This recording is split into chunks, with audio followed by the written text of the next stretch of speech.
कोल्हापूरमध्ये जायंट व्हीलमध्ये 18 ते 20 जण अडकल्याची घटना घडली आहे। कागलमधील उरुसा दरम्यानची ही सगळी घटना आहे।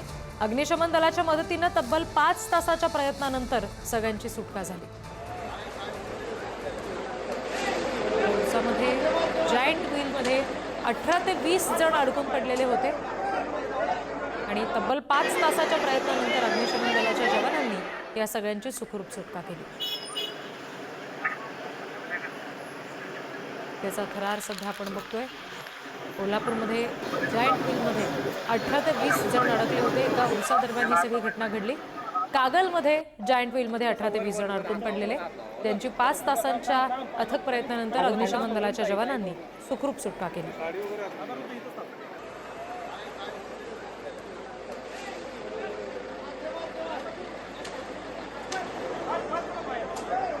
आणखी तपशील घेऊयात। प्रतिनिधी शेखर पाटील आपल्याशी जोडले गेले त्यांच्याकडून। शेखर, नेमकं काय घडलेलं होतं ज्याच्यामुळे इतके सगळे जण वरती अडकून पडले होते?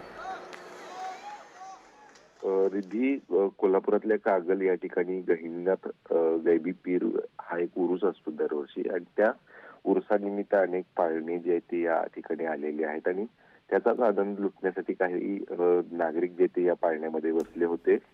जायंट व्हील म्हणून त्याचं नाव आहे आणि त्या पाळण्यामध्ये बसल्यानंतर तो पाळणा उंच हवेमध्ये गेल्यानंतर त्याच ठिकाणी अडकला होता। तब्बल 2 ते 3 तास अथक प्रयत्नानंतर खरं तर त्या सगळ्यांना सुखरूपपणे बाहेर काढण्यात आलेलं आहे। यामध्ये कोल्हापूर महानगरपालिकेच्या अग्निशमन दलानं खूप मेहनतीने त्या ठिकाणी काम केलेलं आहे आणि त्यांनी एका लॅडरवरून हे सगळ्यांना सुखरूप बाहेर काढलेलं आहे। त्यामध्ये जवळपास 18 ते 20 लोक होते अशी माहिती मिळते।